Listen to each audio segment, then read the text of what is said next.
The FBI is not supposed to have secrets. But in the dimly lit basement of the FBI's Hoover building, nestled among countless classified files and forgotten cases, sat a folder marked only with the word Peterson. It was tucked away in the most secure part of the Bureau's archives, a place where shadows stretched long and whispers echoed through the dust motes, dancing in the single shaft of light cutting through the gloom.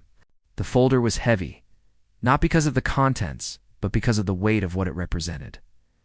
A past best left undisturbed. A truth too terrifying to be acknowledged.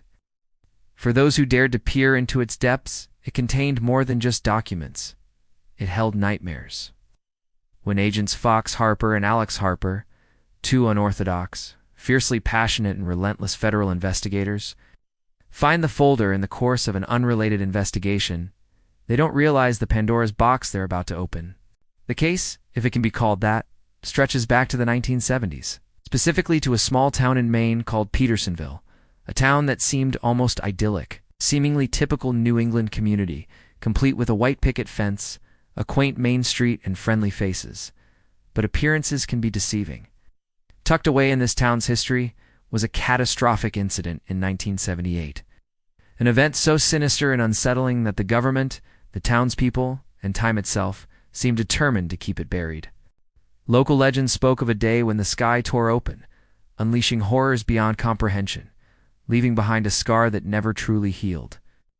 Harper, following a lead from a clandestine informant, whose voice was barely perceptible through a payphone, finds a box filled with cassette tapes made by Dr. Robert Peterson, a renowned scientist who fell victim to his own ambitions. Peterson believed he could conquer death, that he could enable telepathy, telekinesis, and even eternal life, all through a substance he called Serum X. Each tape was a chilling testament to Peterson's descent into madness. The recordings ranged from scientific observations to delirious ramblings, interspersed with the screams of agony and the howls of the dying. They told a tale of hubris and horror, of a man who thought himself a god but unleashed something that no one could control. As Harper listened to Peterson's chilling monologue, he felt a growing sense of dread. He heard of a day when the serum amplified emotions, thoughts, and fears, turning neighbors against each other, tearing families apart, and turning Petersonville into a living nightmare. As Harper delved deeper into the Peterson case, he found himself in a race against time to uncover the truth before it's too late.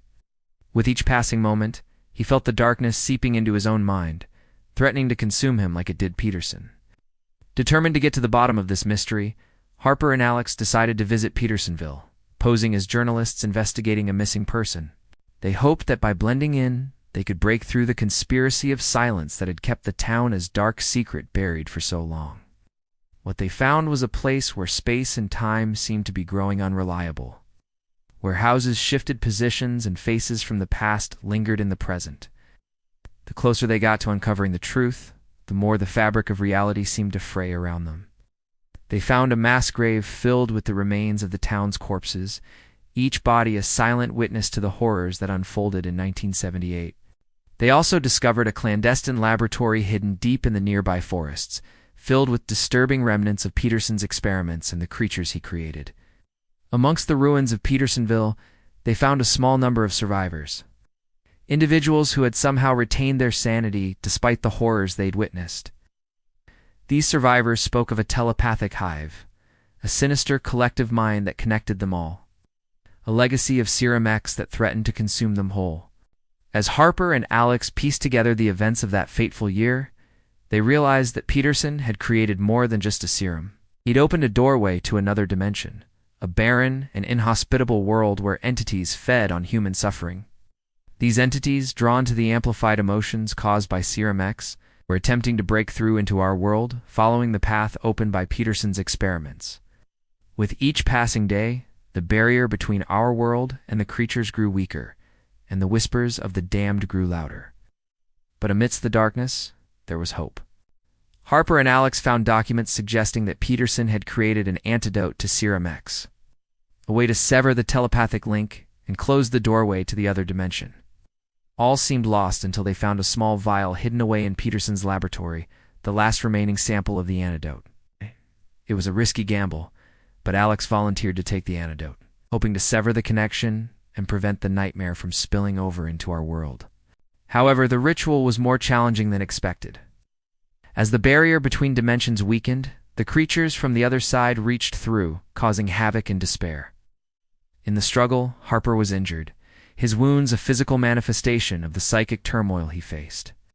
The antidote's effects were wearing off, and the doorway was beginning to tear open once again. With time running out, Alex managed to complete the ritual, severing the telepathic link and closing the portal.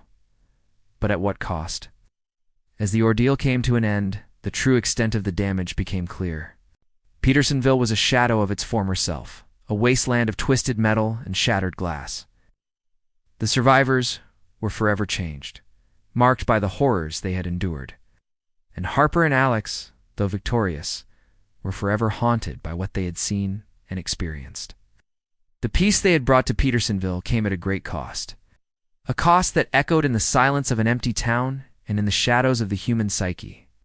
Back in the familiar yet strangely altered confines of the FBI office, Harper and Alex grappled with the aftermath of their harrowing journey. The quiet hum of fluorescent lights overhead seemed to mock the deafening roar of the collapsing portal still echoing in their minds.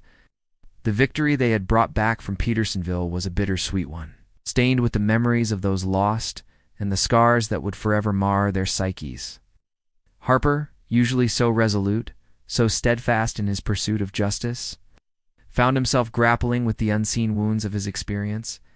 The sights, the sounds, the very essence of the nightmare he had just escaped, clung to him like a shroud, threatening to engulf him completely. The faces of the damned, their pleas and their torment, were etched into his mind's eye, refusing to be erased. Alex, ever the pragmatist, the voice of reason in the face of the inexplicable, was no less affected. The sterile, ordered world of the FBI seemed a world away from the chaotic hellscape of Petersonville. Yet the echoes of that world resonated within him, a constant reminder of the fragility of reality. As days turned into weeks, the normalcy of their routine couldn't quite drown out the whispers of the other dimension. Files piled up, new cases demanded attention.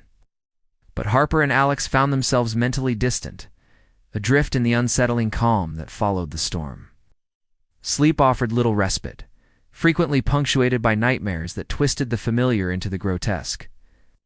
Even in waking hours, the line between the real and the nightmare seemed to blur. Faces in the crowd would occasionally remind them of the creatures of Petersonville. The mundane sounds of traffic sometimes morphed into the cacophony of the damned.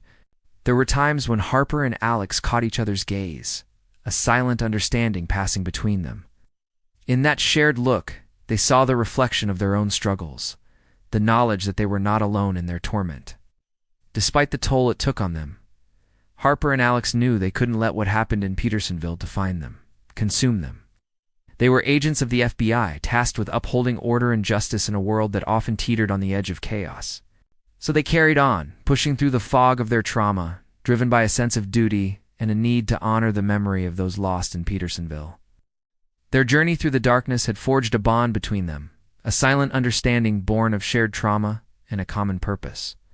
As the sun rose and set over the horizon, casting long shadows that danced with the flickering flames of their memories, Harper and Alex continued their work, two lone figures standing guard against the encroaching darkness.